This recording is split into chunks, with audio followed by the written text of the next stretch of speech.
Óbvio que são voos sem passageiros, apenas com Tripulação. tripulação, né? O nosso convidado está no estúdio, né, Bruna Subtits? Isso, já está aqui conosco o professor Junico Antunes, que é engenheiro, professor da Escola de Gestão e Negócios da Unicinos, foi secretário adjunto de Desenvolvimento e Promoção de Investimentos aqui no Rio Grande do Sul e veio conversar conosco sobre uma agenda para a reconstrução aqui do estado. É um documento assinado por 50 profissionais de diferentes áreas com recomendações para o planejamento sistêmico das regiões afetadas pela enchente no Rio Grande do Sul. Professor, bom dia, obrigado por vir aqui ao estúdio da Band News. Muito bom dia, Bruna. Na verdade, esse trabalho é um trabalho coletivo, né? Foi levado adiante por professores, empresários, pessoal ligado ao cooperativismo, pessoas ligadas aí aos trabalhadores, né? E é um documento que visa pensar o problema no que eu chamaria de a terceira parte. Nós temos primeiro as questões de emergência, né, que a gente vem passando. Num segundo, a restauração, que você tem que reconstruir as pontes, reconstruir as estradas, etc. Mas tem um terceiro tempo mais longo, né? E não é um depois do outro, as coisas têm que ser pensadas em conjunto, que é o que nós podemos chamar de reconstrução ou talvez de construção. Talvez essa palavra reconstrução não seja a ideal. E aí surge uma questão, que eu acho que é uma questão fundamental. Qual é a natureza desse problema? A natureza do problema. Então, os governadores aí, o governador falou que poderia ser o New Deal, mas o New Deal é um problema de natureza financeira, 1929, a quebra, né? Ou o Plano Marshall. O Plano Marshall é um plano de reconstrução da Europa, né? Que foi feito com sucesso pós-guerra. Na verdade, a natureza desse problema é muito diferente. Uma natureza climática é o verdadeiro problema do século XXI, tá certo? Ele tem um conjunto de questões não controláveis que envolvem o aumento da temperatura, né? Todas as questões do CO2, os problemas ligados com você utilizar muito carvão, muito petróleo, etc. Bom, mas essas variáveis que são reais, né? Aos quais podem-se colocar questões de desmatamento e outras perspectivas ambientais, existe alguma coisa que está sob controle. Né? E o que está sob controle é o quê? É a natureza desse problema. Esse problema é um problema de águas, ele é um problema único. Nós temos 3 bacias aqui importantes. A primeira que nos assolou agora, que é essa que vai na questão da bacia do Guaíba, temos a do Rio Uruguai e tem uma pequena ali que é do Mambituba. E o que acontece? Esse problema é único, né? Ele não é um problema que você pode separar. As coisas começam na cabeceira dos rios, na região nordeste, no Planalto. A água desce, aí tem uma diferença de potencial enorme, né? 800 metros, aí, muito grande num período curto, então as águas vêm virulentamente. Aí você tem todo aquele aspecto, né, dos desabamentos, etc. E você vai fazer com que o rio Taquari, Anta, Jacuí, Caí, Sinos e Gravataí desçam na região metropolitana como se fosse um funil. Aqui você diminui a velocidade, os rios desagam no delta do Jacuí, seguem, né, para o Lago Guaíba, e dali vão para a Lagoa dos Patos, posteriormente para o Canal São Gonçalo e desembocam no mar em Rio Grande num único lugar. Então é um problema único. Quer dizer, eu sempre brinco, lá de Rosário, né? Uhum. A água não vê arame, não vê cerca. Sim. Ela não vê cidade. Ela é uma questão natural. Então, se essa é a natureza do problema, e nós precisamos tratar esse problema para que no futuro a gente não mais repita esse evento, qual é o ponto de centralidade? É preciso que haja uma governança, precisa que haja uma estrutura para fazer um planejamento integrado e sistêmico e que nós colocamos o documento com uma autoridade, né? Que poderia ser um consórcio, poderia ser uma agência, deveria se discutir institucionalmente. Talvez não algo perene, talvez para funcionar por 6, 10 anos. Mas o ponto de centralidade é alguém tem que planejar. E planejar o quê? Planejar aquilo que nós chamamos de território relevante. O que é o território relevante? Não é que os demais territórios não sejam relevantes. Territórios relevantes para o problema, né? Poderíamos chamar de territórios afetados. Você tira as fotografias, os geógrafos sabem fazer isso, né?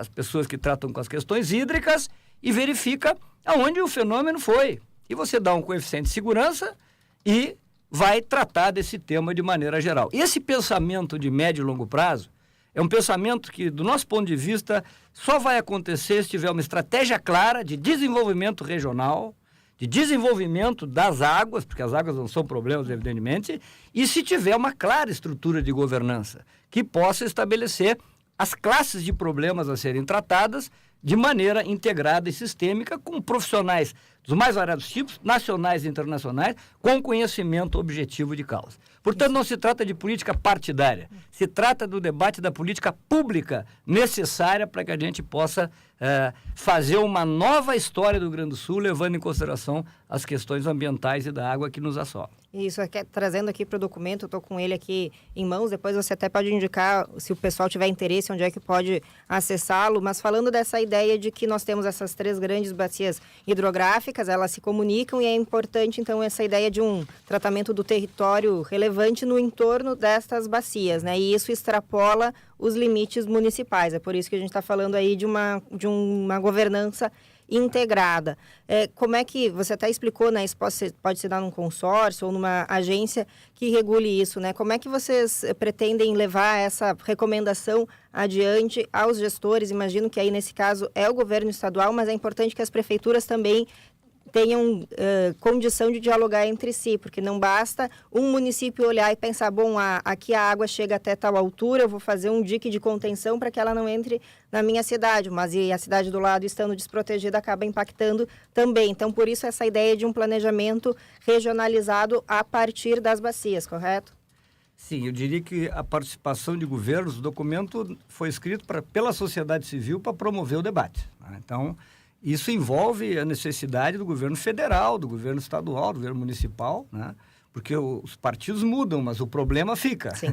Então, eu preciso que ter um tratamento específico para esse assunto. E o interessante aqui, Bruno, é o seguinte, é que esse assunto não é novo, né? Eu sou professor da Unicinos. A Unicinos tem uma característica de ter feito muitas coisas importantes. Então, eu gostaria de comentar contigo, né? Em 1942... o professor jesuíta, padre Balduino Rambo, escreveu um texto chamado A Fisionomia do Rio Grande do Sul, onde ele debate o problema das enchentes, os problemas das condições naturais da depressão, as discussões da Serra Geral, os elementos, os obstáculos que acontecem na Serra do Sudeste. É muito legal tu ver que a preocupação já existia. Certamente inspirado pela enchente de 41, né? Certamente inspirado pela enchente de 41, mas a água entrou em Porto Alegre em 1873, em outubro, em 1897, em 1905, em 1912, em 1914, em 1926, em 1928, em 1936, em 1941. Então, esse é um fenômeno que tem uma história e uma geografia. O que modifica é a questão da história. Posteriormente, uma outra pessoa ligada também ao ensino, o professor Arthur Rambo, outro professor, um economista, ele participou diretamente do projeto alemão. Aquele de construção aqui Exatamente. Do muro e dos diques aqui em Porto Alegre. E dos diques em Porto Alegre. E o interessante aí que foi um acordo do governo brasileiro, que agiu rapidamente com o governo alemão, e o governo alemão contratou uma empresa de alto nível tecnológico. E o que se disse na época? Era um projeto de desenvolvimento regional integrado e de desenvolvimento humano. Então, nós não estamos falando apenas de ter sistemas de proteção. Nós estamos falando da organização econômica, da organização ambiental e da organização social ao redor do território relevante. E, nesse estudo, isso é muito interessante, que não foi completo, o projeto não foi completamente executado, tá? Isso é importante também de dizer. Esse dos engenheiros não alemães. Foi completamente executado, um projeto maravilhoso, e você tinha geólogos, tinha engenheiros de barragem, tinha agrônomos, tinha economistas, tinha desenhistas, projetistas, quer dizer, para essas questões de clima, da questão que a gente está tratando, é necessário interdisciplinaridade, é importante a inteligência que nós temos no Rio Grande do Sul, né? O Rualdo, com todo o seu conhecimento de geografia, os nossos engenheiros aqui de altíssima qualidade, as pessoas que trabalham aqui no IPH, enfim, nós temos capacitação. O problema é que você não consegue fazer planejamento se não há estrutura, se não há governança. E isso tem que estar claro, né? Do jeito que as coisas vão, você vai ter as ações do governo federal, as ações do governo municipal, de vários governos municipais, do governo realmente estadual, mas elas serão funcionais, tratando de temas que não estão sistemicamente colocados. E o século XXI necessita, no meu ponto de vista, de metodologia do pensamento científico, da interdisciplinaridade, não só científica, mas também tecnológica, e do que a gente chama de geografia econômica. Nós precisamos entender que aquela loucura iluminista que por certo tempo aconteceu, que nós iríamos dominar a natureza, não é passível de ser defendida hoje. Por quê? Porque os fenômenos naturais não ocorrem só no Rio Grande do Sul, ocorrem em todo mundo, pessoal. Então, para novos problemas, né, nós precisamos novas abordagens, novo mundo, nova lógica de desenvolvimento econômico e desenvolvimento social. Eu me lembro quando eu estava na escola de engenharia que um rapaz subiu na árvore em 1975 e o Lutzenberger na Agapan... Carlos Vairel, o nome dele. E o Lutzenberger falava, e as pessoas olhavam, aquele senhor maluco lá, o tal do Lutzenberger, na verdade, viram que muitas vezes a gente enxerga muito tempo na frente e agora as coisas estão escancaradas, pessoal. O século XXI exige novas formas de pensamento. Professor, no estudo de vocês, muito completo, depois até a gente vai disponibilizar para o pessoal aí ter acesso também, muito interessante. Fala de vários pontos que a gente poderia tocar aqui, mas eu quero pegar com o senhor 2 pontos iniciais. Primeiro, processos sistêmicos, que eu acho que é um déficit que a gente tem na nossa educação aqui, desde o colégio até as universidades do brasileiro, entender os processos sistêmicos de tudo, né? E quando está se falando aí de uma abordagem interdisciplinar, não tem como não entender processos sistêmicos dentro disso, porque tudo está conectado de alguma forma. E aí o que eu queria perguntar para o senhor é sobre o setor agropecuário, que é fortíssimo no nosso estado, e não tem como a gente não colocar nessa mesa do debate, principalmente as monoculturas, as grandes produções, as grandes criações de gado, por exemplo, que terminam, de alguma forma, transformando áreas de preservação ou áreas florestais em plantações de monocultura, acabando com matas ciliares, que são importantíssimas, e aí impactando o solo diretamente para essa correnteza de água ser mais rápida e intensa, ou seja, processos sistêmicos, uma coisa leva a outra, estão conectadas de alguma forma, e se a gente não botar esse setor no debate também, eu queria entender a visão do senhor e também dos seus colegas sobre como abordar isso com um setor que é tão forte no Estado, que tem um lobby tão forte, que talvez seja muito difícil mudar a sua matriz, a sua visão do negócio, né? Eu acho que esse tipo de problema exige diálogo também entre os diferentes setores, diferentes posições. Uma vez definida essa questão de governança, que é mais, no ponto de vista do tema mais relevante, existem classes de problemas a serem trabalhados, né?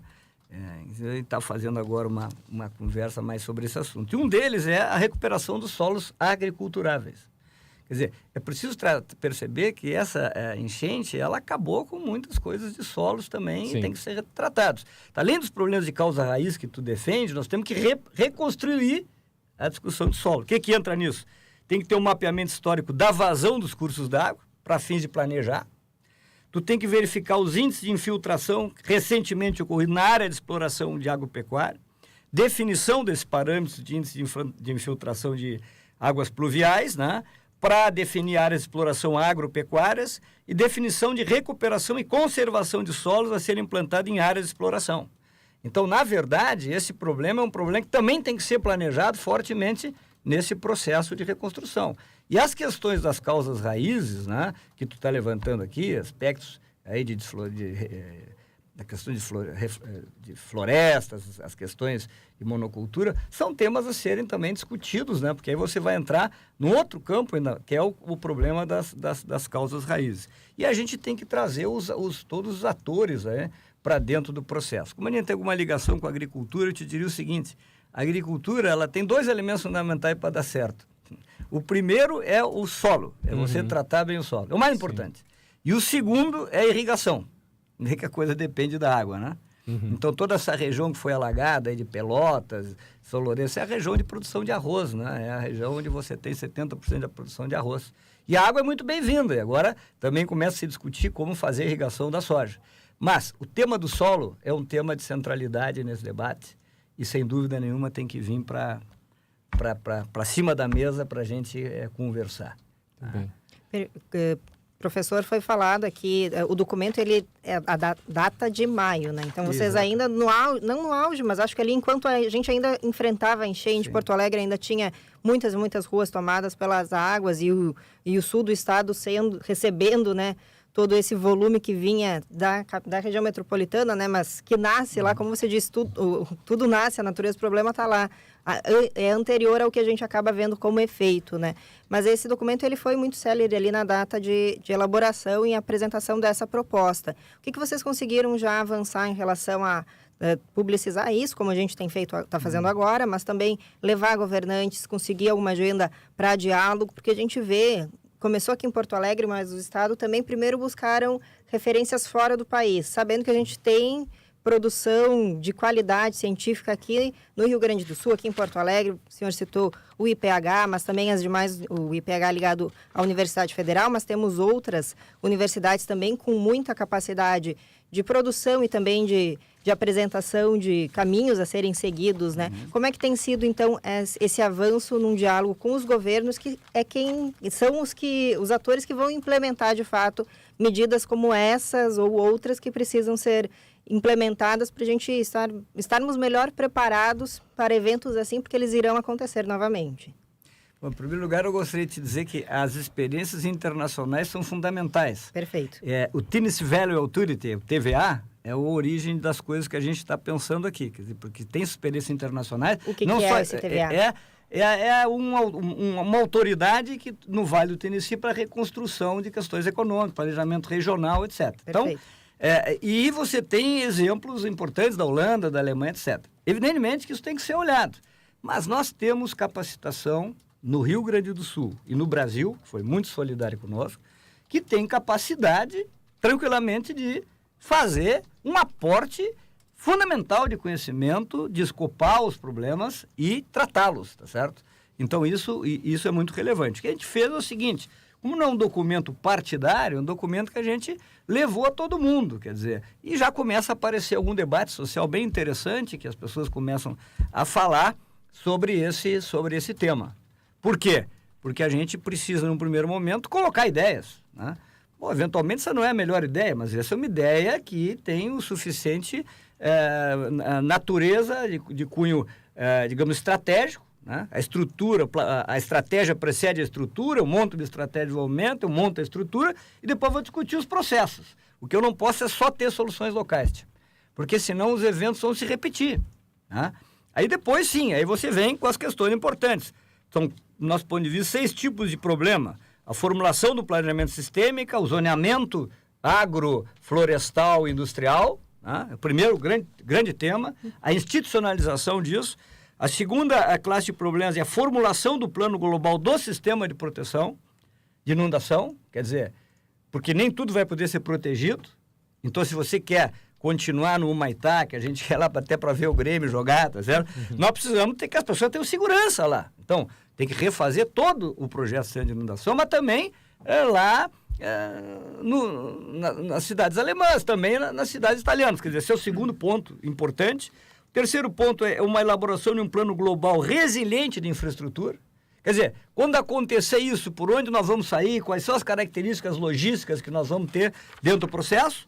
O quarto é a avaliação da potencialidade de realização de obras de infraestrutura de porte, visando vazão de escoamento de águas para o mar. Quer dizer, tem condição de ter uma obra de escoamento, uma grande obra? Isso tem que analisar as questões ambientais, tem que analisar o que vai acontecer sobre o território, mas é preciso considerar a questão da vazão, porque tudo sai por um lugar muito curto. Então, se entrar mais água no vale do que sair na ponta, você vai ter imediatamente o acúmulo de água. Isso vai acontecer várias e várias vezes. Aí tu tem um problema 5, que é o planejamento de bairro, de cidade ao longo do território da bacia hidrográfica, né? Daqui a pouco eu vou deixar só praças nesses lugares, estruturas públicas para as pessoas viverem, e as pessoas vão ser colocadas em lugares adequados. Mas isso envolve todo um processo, tem que pagar as pessoas pela propriedade, fazer a desapropriação. Esses são outros temas. E sexto, essa questão toda da agricultura, solos agriculturáveis. Mas isso aqui a gente só pode tratar de maneira sistêmica se houver governança sistêmica. Esse é o ponto de centralizar o debate. Sim. E isso é uma coisa que a gente gostaria de ver em pauta, quer dizer, quem vai fazer o planejamento, né, do futuro dessa área do Rio Grande do Sul. Quem sabe depois da bacia do Uruguai, quem sabe outras bacias. Professor... Já tivemos um exemplo, né, que é do Vale de São Francisco, etc. Ali já tem um projeto que atravessa vários estados, etc. Professor, para encerrar da minha parte, aproveitando também para parabenizá-lo, né, o senhor e a todos os seus colegas pelo estudo. Eu acho fundamental. Aqui é uma porta aberta para o senhor vir sempre também continuar a gente divulgando isso e colocar essa ideia na cabeça dos nossos governantes. Muitos nos escutam aqui, viu, de que é importante escutar cientistas, professores universitários, as pessoas que estão ali na ponta do trabalho, da pesquisa, que não é de agora, porque são pesquisas de décadas, e que a gente tem uma brincadeira aqui, professor, que todo filme de tragédia começa com um cientista sendo ignorado, né? Então, vamos não repetir os filmes e fazer a realidade. Eu quero aproveitar aqui todo o seu conhecimento também da área de gestão de negócio, de desenvolvimento, e aí ir para um lado mais também da sua visão particular. Porque se a gente for pegar, por exemplo, o que aconteceu em New Orleans, Estados Unidos, do Katrina, demorou mais de 10 anos para a cidade se reconstruir, voltar à sua normalidade, voltar aos negócios, voltar a crescer, voltar a ter a autoestima de uma cidade que tinha lá uma particular... É uma cidade que tem uma cultura particular única, né? New Orleans é muito diferente do resto dos Estados Unidos. Como é que o senhor enxerga esse processo de reconstrução nosso aqui, da volta de uma vida mais normalizada, porque o impacto aqui foi muito maior em termos de tamanho, em termos de volume, as cidades foram totalmente destruídas, né? Então, como é que o senhor entende, a partir da sua experiência, do seu ponto de vista, a nossa reconstrução aqui do Estado? Primeira parte é interessante, né? Tu vê que o Einstein colocou EMC ao quadrado, e tu vê o filme aí, que foi o último Oppenheimer, e você vê os diálogos do Oppenheimer com o Einstein e a bomba atômica, e isso mostrou para o mundo a nossa enorme capacidade de destruição. Então, os cientistas não têm todas as respostas. A sociedade civil tem que controlar o que a gente faz. Não é assim, não somos deuses, somos normais, e a sociedade precisa nos olhar e dizer, bom, vamos dialogar com esses caras aí para ver as questões. Né? Mas pelo menos dialogar, né? Dialogar, né? É preciso, né? Então, ignorar não dá também. A humildade é muito importante, né? Esse é um ponto. E quanto à questão da autoestima do povo do Rio Grande, o povo do Rio Grande ele é muito resistente, ele é um povo que ele vem de muitos anos. A Revolução Farroupilha de 35, tivemos 2 guerras civis sangrentas aí, em 23 e 39. Então, eu acho que a gente vai avançar nesse processo. Mas eu penso que a nível psicológico houveram vários abalos, né? E levantar a cabeça quando a gente ouve as coisas, realmente é incrível. Eu sempre digo que naquela enchente anterior, que foi horrorosa, que morreu gente, né? Em Mussum, todo aquele pessoal, eu vi entrevista de um cara que deveria ganhar uma medalha. O cara salvou mais de 100 pessoas de barco naquela escuridão, chuva e vento. Então, acho que a solidariedade, né, que as pessoas entregaram aqui no Rio Grande do Sul, gente daqui, gente de fora, é um negócio espetacular, né? Eu acho que isso dá um acalento para a gente ir para frente. Agora, eu tenho uma coisa dentro de mim que eu acho que é fundamental, que é o seguinte: você não pode dormir e ter sentimento de insegurança, né? De não se sentir protegido nos lugares, na tua casa, né? E sonhar que vai acontecer uma coisa ruim. Então, nós também temos uma obrigação social de tratar o tema de maneira estratégica, no mais alto nível, levando as questões para os governos federal, estadual, municipal, para que nesses 10 anos, a gente, daqui a 3 anos, 5 anos, a gente olha e diga, bom, nos sentimos muito mais realmente protegidos nessa situação. Nós não vamos mudar a água é da natureza, sem a água a gente não vive, a água é tudo para o ser humano, mas a água é um fenômeno natural, importante, nós precisamos andar com esse negócio para poder dar caráter definitivo de sustentabilidade para a nossa economia, para a nossa sociedade, para o nosso ambiente. Quando a gente fala de desenvolvimento sustentável, as pessoas muitas vezes achavam, mas o que é isso? Mas, agora eu acho que ficou claro para todo mundo o que significa desenvolvimento sustentável, né? Se quiser avançar, vai ter que ser em harmonia com tudo que nos cerca, né? A natureza, tem que respeitar a natureza, essencialmente, né? Professor Junico Antunes, muito obrigada aí pelo seu tempo, pela sua presença aqui na Band News. Mandar um abraço também para o Ricardo Franzói, que nos colocou em contato. E querendo, né, o público tem onde acessar esse documento. Eu posso deixar com vocês. A gente fez uma divulgação apenas, né? Sim. Mas ele tem, tá escrito, tem condições, eu deixo para vocês aí. Tá bem. Eu mando para ti uma... E aí eu tenho aqui o documento, qualquer coisa, então, se alguém tiver interesse, pode nos pedir, a gente repassa. Exatamente. A gente não está num esquema, digamos assim, profissional, né? Assim, vamos influenciar. Não, a gente acha que tem que ter o debate mesmo, entendeu? Mas aqui o microfone está aberto para os senhores aqui. Totalmente à disposição aí. Perfeito. E acredito que talvez alguns governantes possam se interessar por essa ideia. Assim né? esperamos, né? Bom. Querendo, vamos compartilhar. Então, muito obrigada aí pela sua presença.